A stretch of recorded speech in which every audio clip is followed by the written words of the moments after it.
Namo Narayan, this is Sannyasi Shivani coming from the unceded territory of the Tunaha Nation in the East Kootenays and Ishtadev Niwas Ashram. I'm here to talk to you today about yoga views on the new moon on the 8th of August 2021, which is going to be at 8:49 a.m. Mountain Standard Time. So 8-8 is always the Lion's Gate. 8-8's the Lion's Gate, which is every year considered an activation portal. And what that means is that the energy and the frequencies in the atmosphere is a really important time for sadhana, really important time for attunement. Of course, this year it's also the new moon in Leo. And so the sun, which is at home in Leo, so the sun being the ego and the moon being the emotions. So like the whole individual self, the Jiva Atma, is in Leo, which is a fire sign, a fixed fire sign. And it's feeling very powerful. But there are 5 retrograde, I'm just going to say this first of all, there are 5 retrograde planets at this new moon. And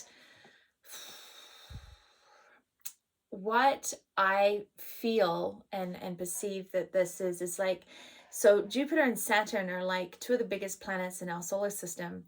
But when they're in retrograde, we kind of feel like, oh, they're in retrograde, like they're not as powerful as they usually are, so I'm going to do whatever I want. But the reality is they're not less powerful just because they're in retrograde. They just perceive to be less powerful. And so our actions can be in a way that creates strife around those energies because we're sort of discounting of them a little bit. Specifically, this whole like square with Saturn and Uranus, the sun and the moon is directly opposite Saturn. So, and Saturn is in Aquarius, and Aquarius is about freedom. And the planet that rules Aquarius is Uranus, which of course is about unexpected change, which of course is in Taurus, which is about shifting the earth. And so like there's this domino effect of how the self, the egoic self, is aligning in complete opposite with the teacher, the karmas, Saturn. And Saturn has kind of like presiding over the freedom, and it can feel really super oppressive and super like power over. And what we really need to use the beautiful creative energy and the heart energy. So the heart being the 5th dimension, which is the heart, is the Leo, it is the courage to, you know, like it's this stuff does not come out of the Wizard of Oz. The Wizard of Oz comes out of the stuff. Like, so just so you know, the Leo being the lion that needs his heart, or that needs courage, sorry, is not is based out of the archetypes in astrology. It's not that astrology is based out of the Wizard of Oz. Anyway, I digress. Leo has the courage. And what I'm really feeling is like, okay, so Saturn is in Aquarius, which is kind of like putting the brakes on freedom. Because you know, like when children have this idea about freedom, you know, children have this idea about freedom as doing whatever you want, whenever you want, and that there's no accountability. And that's kind of what the ego's like. It's kind of what the individual soul, that ignorant aspect where, you know, you're acting from a place that you are separate from everything else comes from. And so in that individual ego self, you're kind of like a child. It's immature, right? It is less evolved to live from an egoic state of hard edges. This is where I am, this is who you are, and this is, you know, and we're bouncing off each other. And so it is to live from that place is immature. if you're talking in terms of evolution. So here we have the individual soul and the ego and the emotional self in Leo, in its power, in its creative, courageous self, and it's like facing off against Saturn, who's like at the door and like taking up all the room of freedom, which is Aquarius and the collective consciousness. And so there needs to be a reorientation to what is freedom and what is power. What is freedom and what is power? Because Saturn is the karmas, and Saturn is trying to teach us that freedom is not just doing whatever you want whenever you want. That freedom is living not within the bounds and the constructs of separateness. That freedom is to be able to live beyond the bindings of the ignorance of individuality. This is what I feel like our opportunity is right now. And so while people want to like the things, the chaotic energy that we have right now on the third dimension is that the big institutions are having to break down to break through. This is normal. It's necessary. It is not comfortable, but it is what it is, and it needs to happen because these institutions have been built on a framework of power over, and so it has to break down. It has to break down, and not but and if you are identified in the individual, then you get hooked into that third dimensional chaotic energy and you will break down with it. What the opportunity is right now is for that individual soul to come into its courage, to come into its creativity, to come into its breadth of emotional maturity, emotional integrity, and realize its freedom of interconnectivity. Realize it's the aquaric,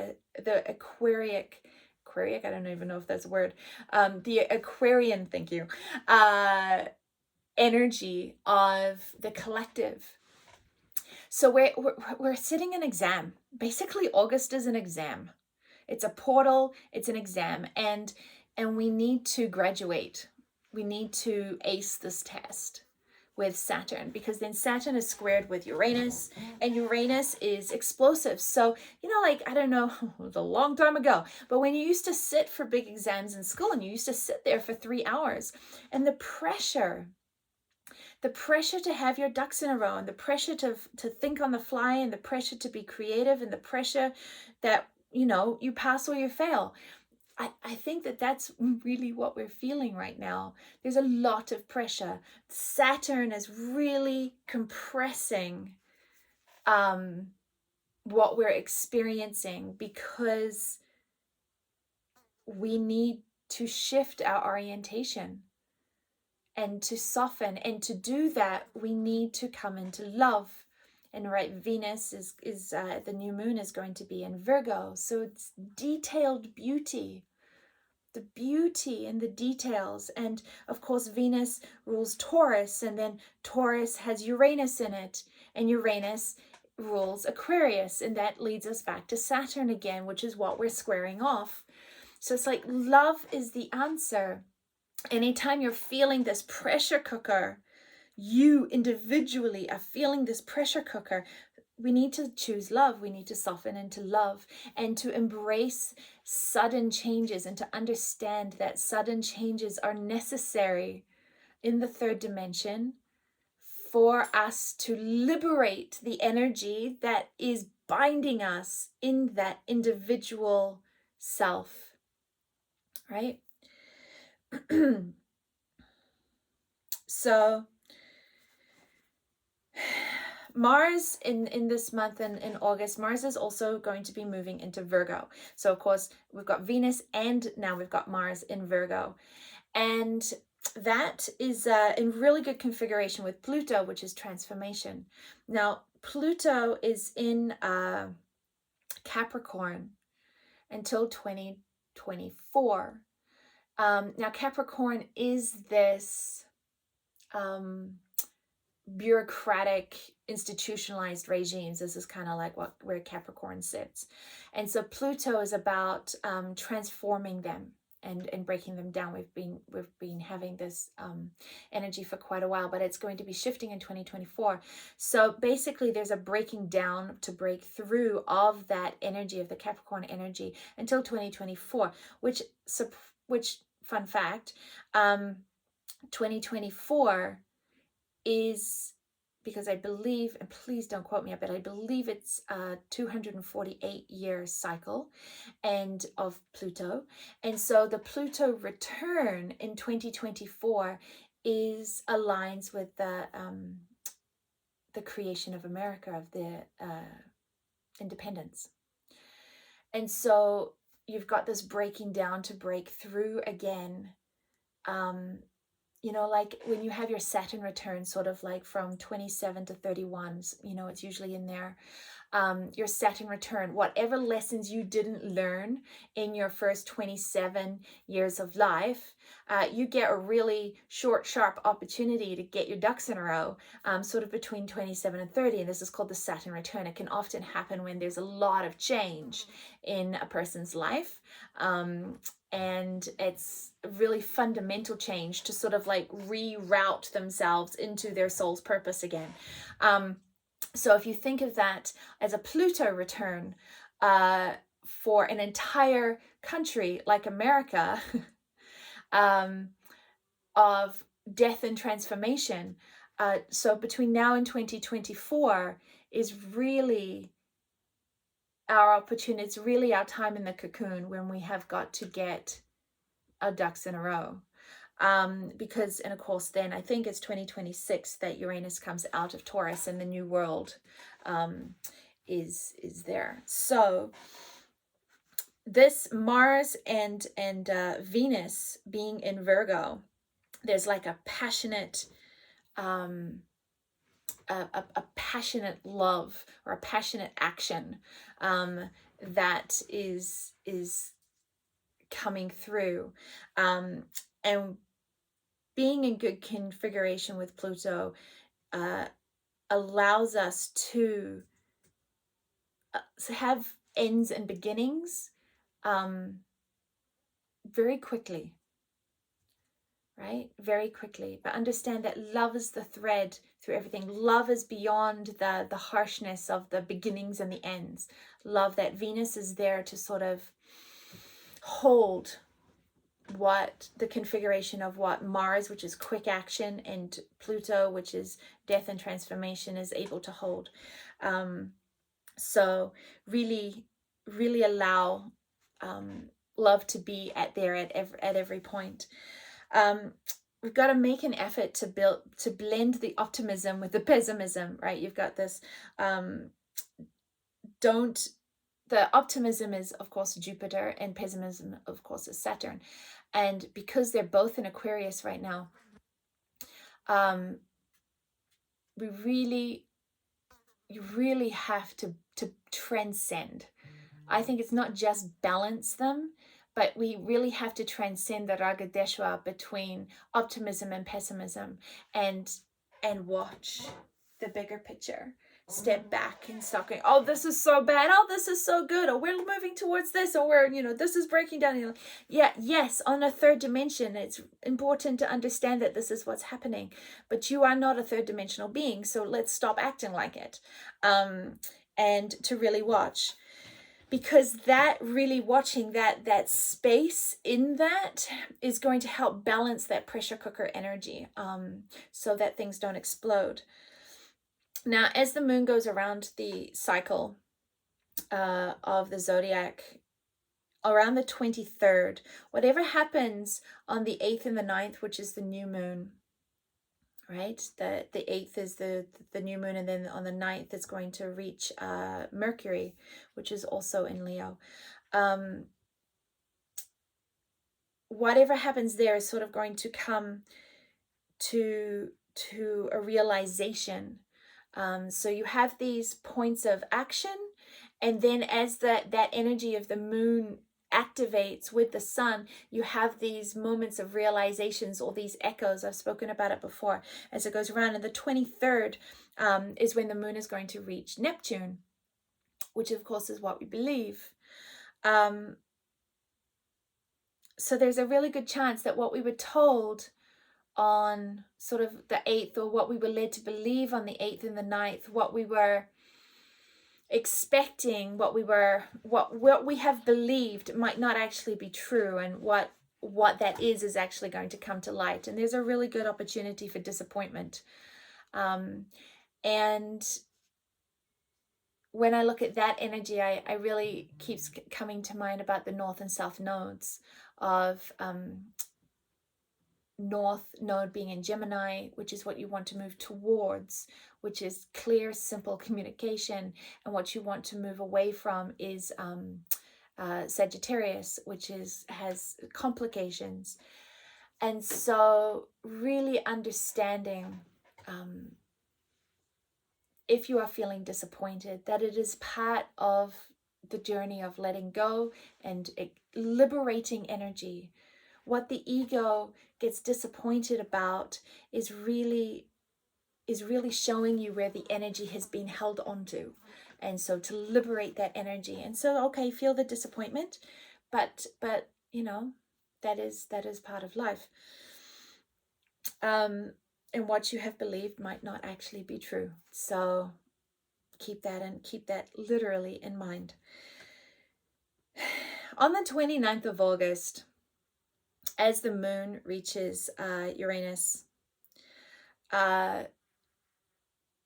there's a real, as this, you know, the last 10 minutes of your exam, when you realize you've wasted too much time on one part of it, and you've got like 10 minutes to finish like a third of the exam, and that pressure cooker is just going full tilt. As the moon reaches Uranus, there's a really good chance of explosion. What that means, how that manifests, it really, Uranus is unpredictable, so we don't know. But weather-wise, explosions, lightning, electrical, internet, power grids, fires, because Leo is in a fire sign for the cycle of the moon.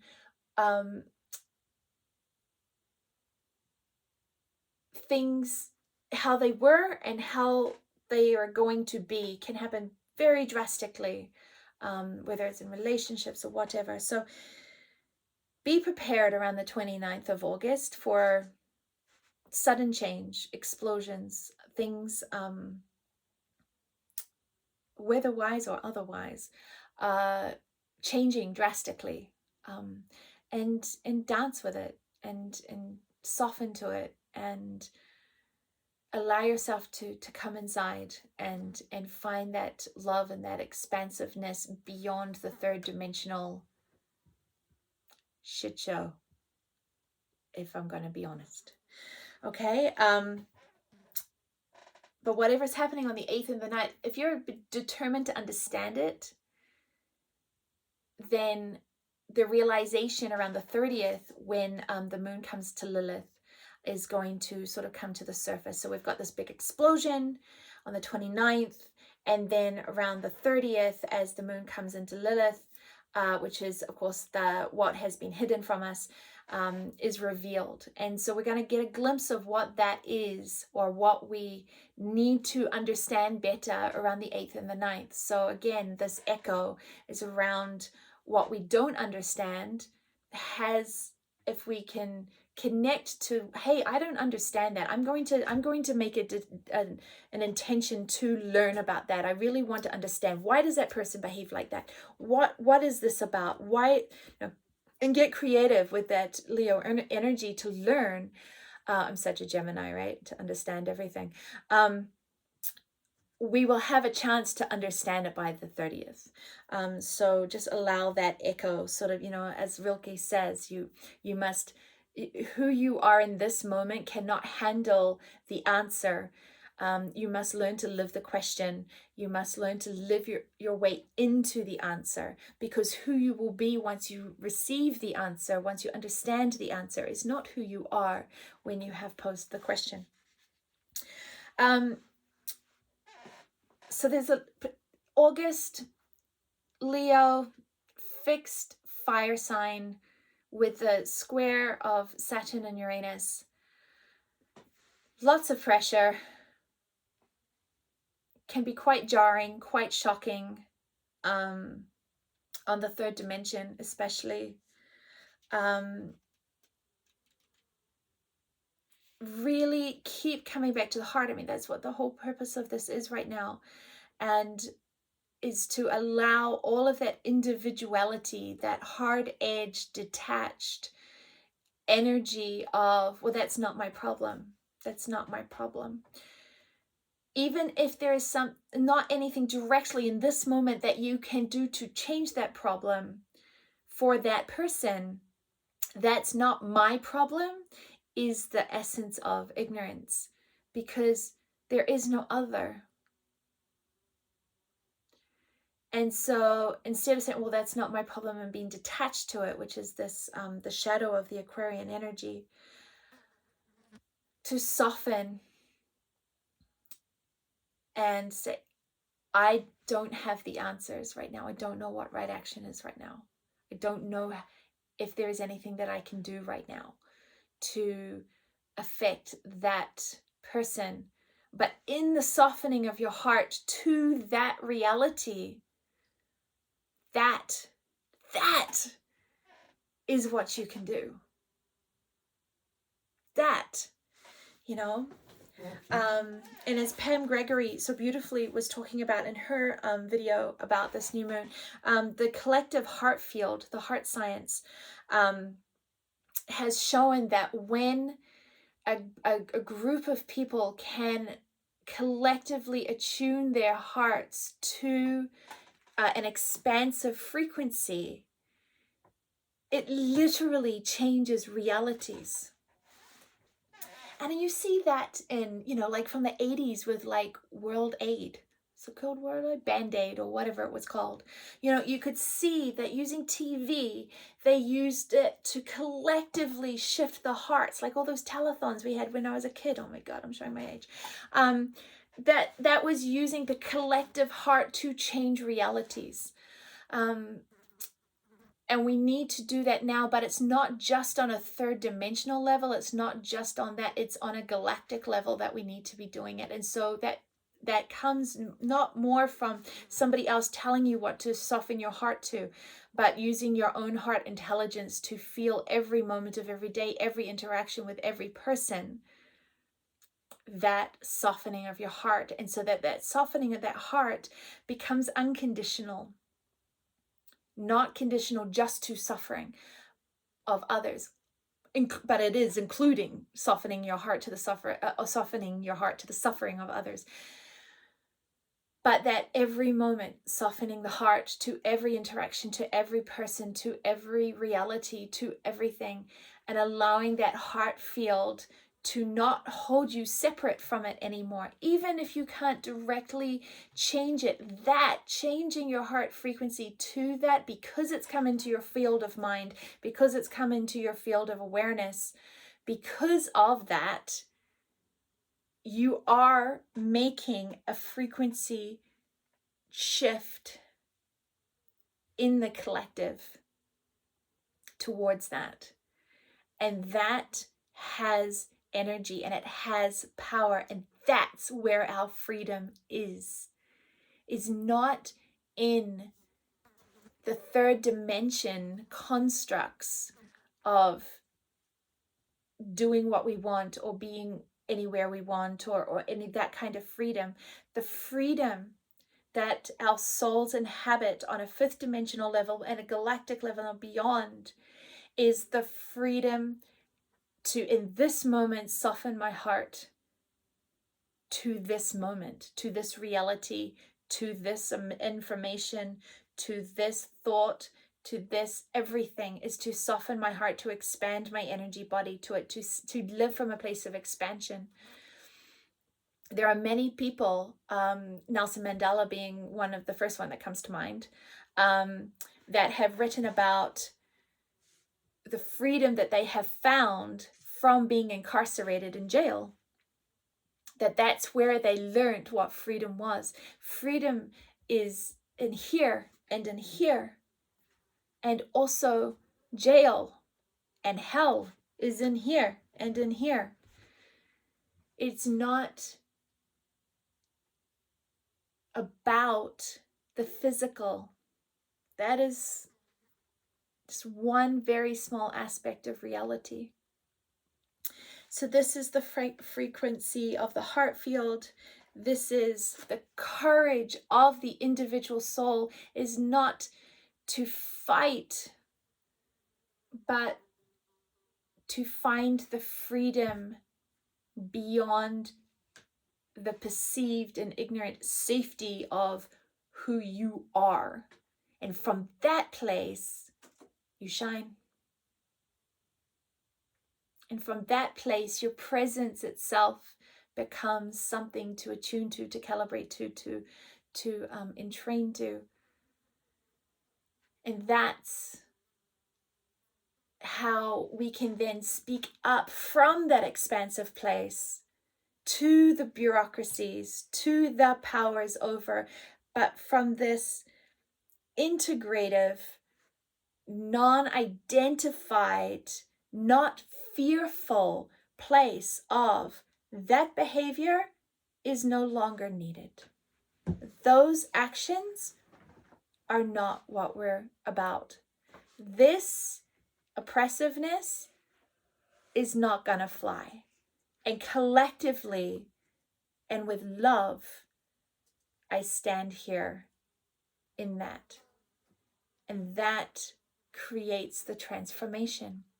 It's not the constrictive, fighting, ego, pushing, because as soon as you're pushing against something that is the self. I hope I'm making sense, because it's a lot, and I understand that, and it's very, well, it's going to be woo-woo to a lot of you, and to some of you, and maybe it's hitting you in a place where you don't necessarily, can't necessarily speak back to it, but hopefully it resonates of some place in you that goes, oh, the key is August, pressure cooker, explosions, sudden third dimensional changes. If it's experienced from the ego, it can be very jarring.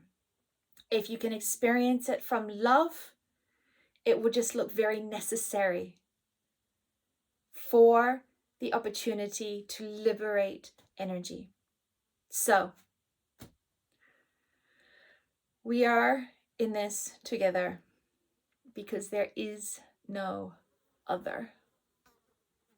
May all of the planets and all of the grace and courage and heart and creativity and softening and gratitude and joy and kindness be at the forefront of your experience and the forefront of your choices in every moment of every day. Namo Narayan.